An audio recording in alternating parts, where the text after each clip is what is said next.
Hey everyone, and welcome back. Today we are diving into some seriously choppy waters. Yeah. The markets are going wild right now, and, well, we're here to help you make sense of it all. Right. Think of us as your financial life rafts today. I like that. All right, so our main source of intel today is this recent article. It's ominously titled, Stock Market Plummets Amid Tariff Fears and OPEC Production Shift. Yeah.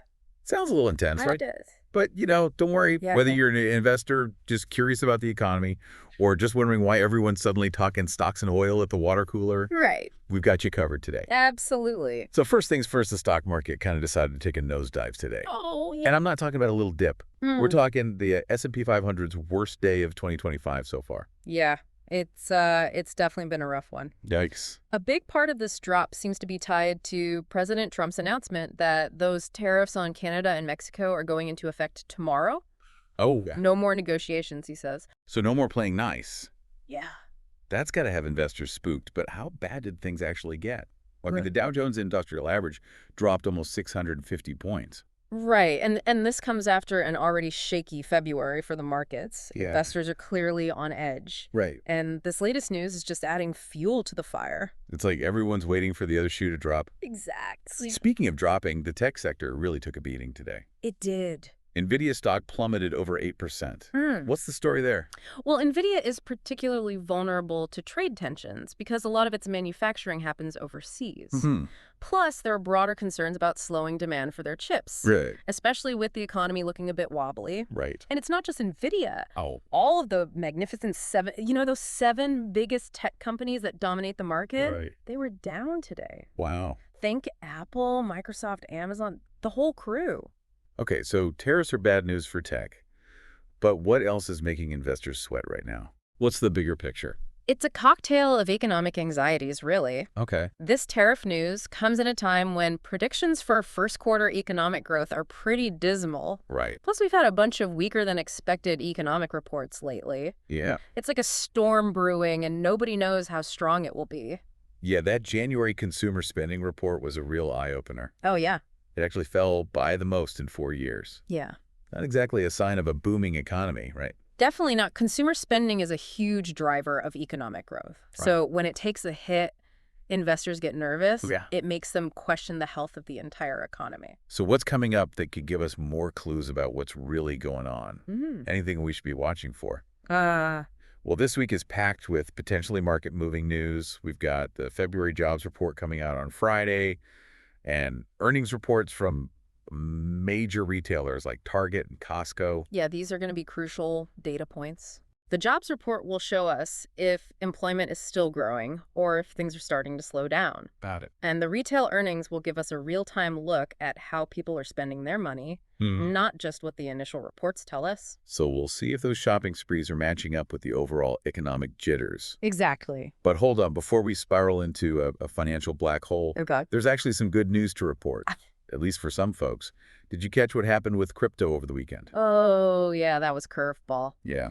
President Trump surprised everyone by announcing that 5 digital assets, Wow. Bitcoin, Ether, XRP, Solana, and Cardano, will be part of a new U.S. strategic cryptocurrency reserve. It's like suddenly crypto got invited to the cool kids table, Right. and those prices naturally went through the roof after Trump's announcement. Of course. They've cooled off a bit today amidst all the market chaos, but still, it's pretty wild. It's a pretty big deal, no doubt. Yeah. It shows that even the U.S. government is starting to take cryptocurrencies seriously, which could have huge implications for the future of digital assets. It's like the Wild West of finance is slowly becoming a bit more civilized. Yeah. Okay.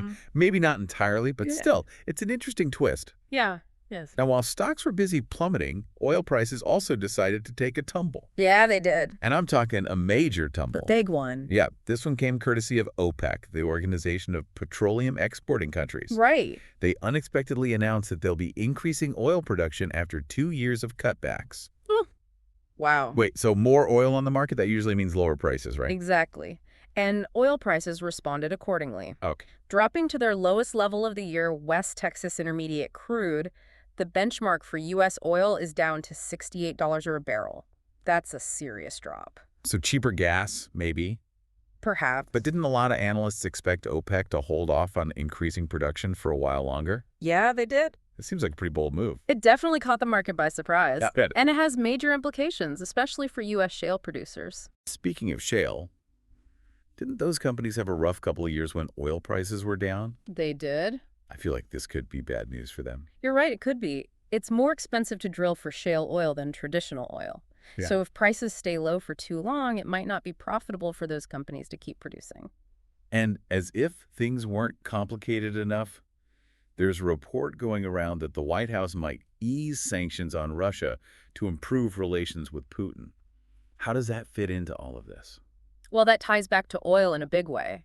Russia is one of the world's biggest oil producers. Right. If sanctions are eased, they could flood the market with even more oil, potentially pushing prices down even further.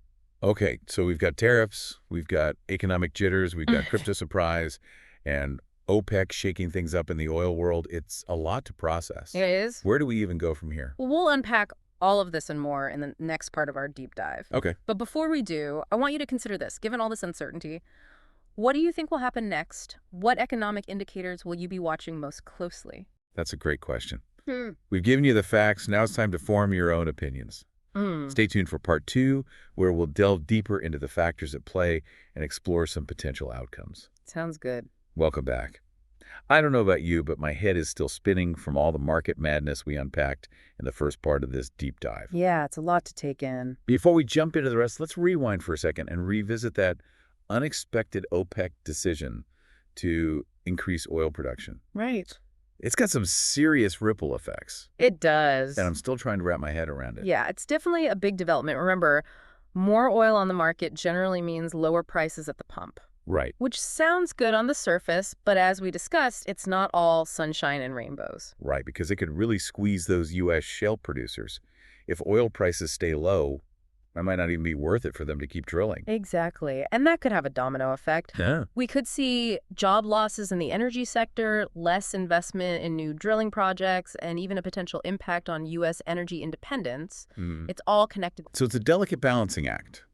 Cheaper gas is great for consumers, but if it comes at the cost of domestic oil production and jobs, it's not a simple win.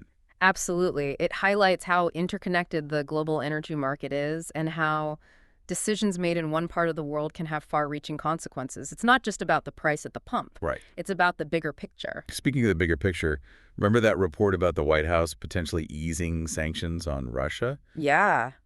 How does that factor into this whole oil situation? Yeah. It feels like we're adding another layer of complexity here. It definitely adds another layer of intrigue. Don't forget, Russia is a major player in the global oil market.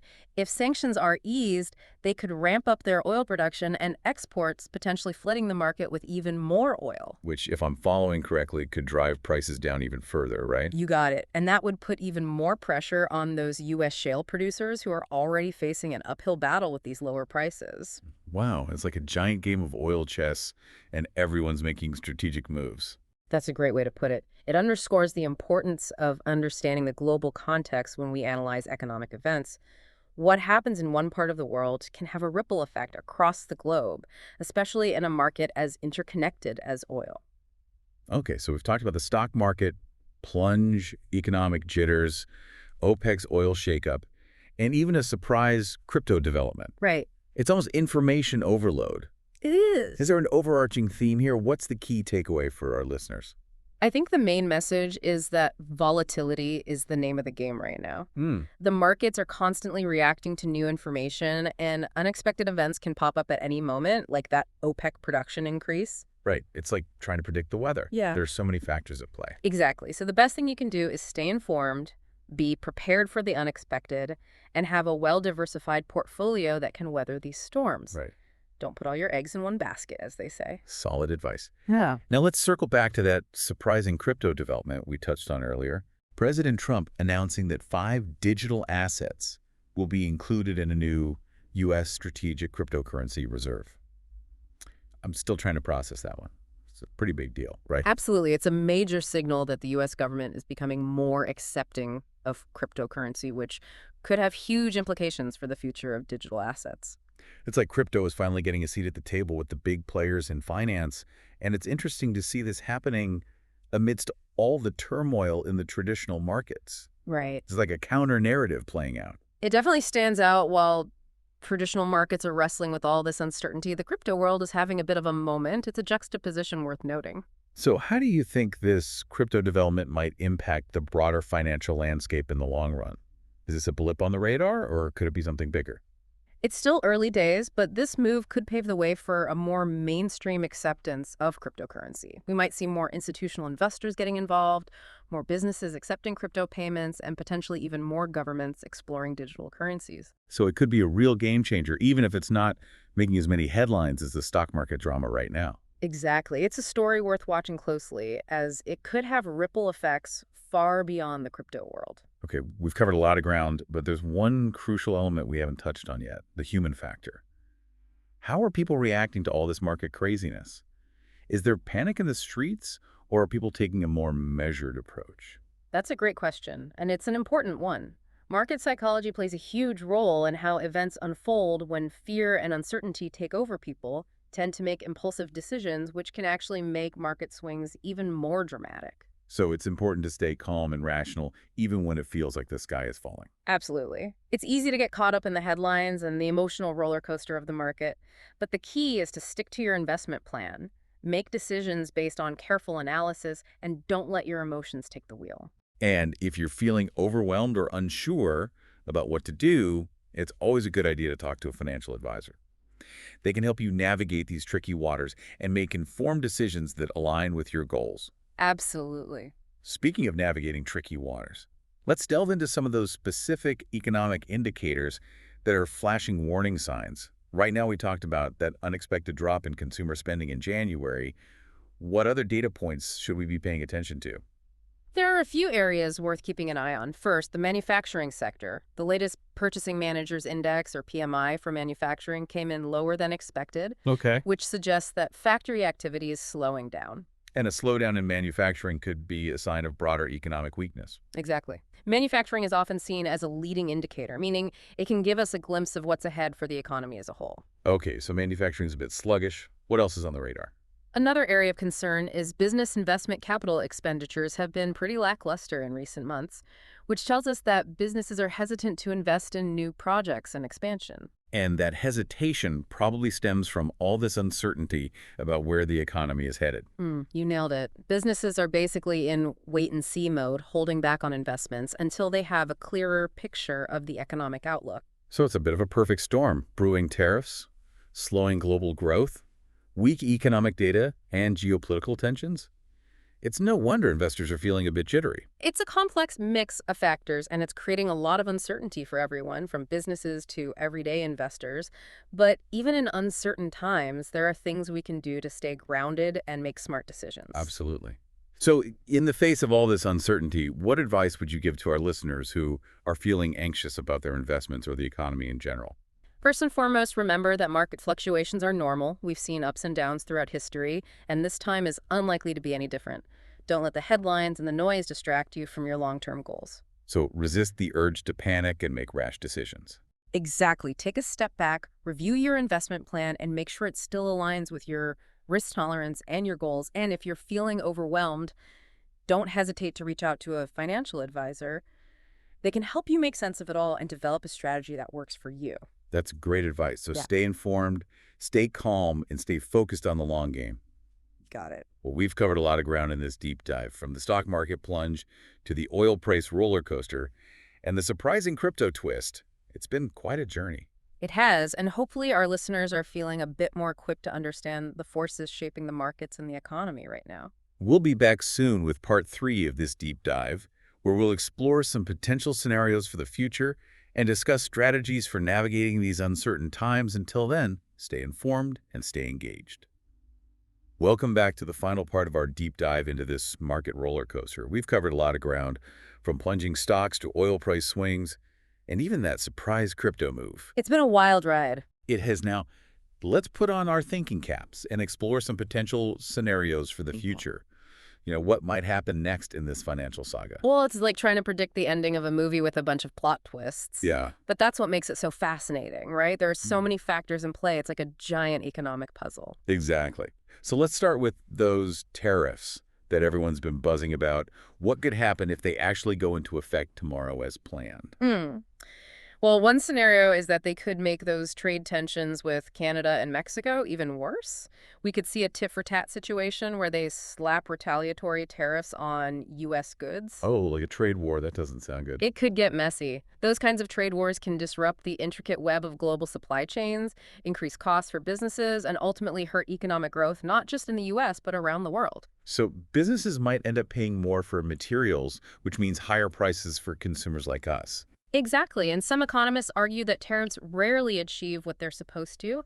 They often end up hurting the very people they're intended to protect by raising prices and making businesses less competitive. So one possible path is that tariffs escalate, trade wars heat up, and the economy takes a hit. But is there a chance things could go differently? Could this whole thing get resolved peacefully? There's always a chance. We've seen last-minute negotiations save the day before. Maybe cooler heads will prevail, and a compromise can be reached that addresses everyone's concerns. It's not impossible. Well, here's hoping. Now let's shift gears and talk about oil. We discussed OPEC's surprising decision to increase production and how that could impact U.S. shale producers. But what are some other possible outcomes in the oil market? One possibility is that oil prices stabilize at this lower level. That would be good news for drivers filling up their tanks, but it could put a squeeze on oil-producing countries and companies, especially those with higher production costs. Right. We talked about how that could affect U.S. shale production and potentially lead to job losses in the energy sector. Exactly. Another scenario is that oil prices become even more unpredictable. A more volatile geopolitical events, unexpected supply disruptions, or even changes in global demand could all cause those prices to swing wildly. So it's like trying to ride a bucking bronco, hold on tight and hope for the best. Pretty much it makes it hard for businesses and investors to plan ahead when the price of oil is so unpredictable. Okay, so we've got tariffs, we've got oil, and let's not forget about that crypto curveball. What do you think the long-term impact of Trump's announcement about including those digital assets in a strategic reserve might be? Well, as we discussed, it could be a catalyst for wider adoption of cryptocurrency. Think about it, if the U.S. government is taking it seriously, that could give other institutions and investors more confidence to jump in. So we might see more businesses accepting crypto payments, more people investing in it, and maybe even more governments exploring the idea of digital currencies. Exactly. It's like opening a door to a whole new world of financial possibilities. Of course, there are still risks and challenges. Things like price volatility, security concerns, and regulations are still evolving. Right. It's not all smooth sailing in the crypto world, but this move by the U.S. government could help smooth out some of those bumps in the road. It could definitely help legitimize crypto and pave the way for a more stable and mature market. It's a story that's still unfolding, and it'll be interesting to see where it goes from here. It's like we're witnessing a financial revolution in real time. Okay, we've covered a lot of ground in this deep dive, explored a bunch of potential scenarios, and hopefully helped you make sense of all this market mayhem. I hope so. But before we wrap things up, what are some key takeaways our listeners should keep in mind, some guiding principles to navigate this uncertain financial landscape? That's a great question. First and foremost, remember that markets are cyclical. They go up, they go down. It's the nature of the beast. We've seen booms and busts throughout history, and this time is unlikely to be different. So don't panic. Stay focused on the long game. Exactly. Don't let short-term fluctuations derail your long-term financial goals. And another crucial point, diversification is key. Right. Don't put all your eggs in one basket. Spread your investments across different asset classes, stocks, bonds, real estate, even crypto, if you're comfortable with the risks that way. If one area takes a hit, you're not completely wiped out. Solid advice. Well, that wraps up our deep dive into market mayhem oils, oopsie, and a crypto surprise. We hope you found it insightful and maybe even a little bit entertaining. Absolutely. Until next time, happy analyzing everyone.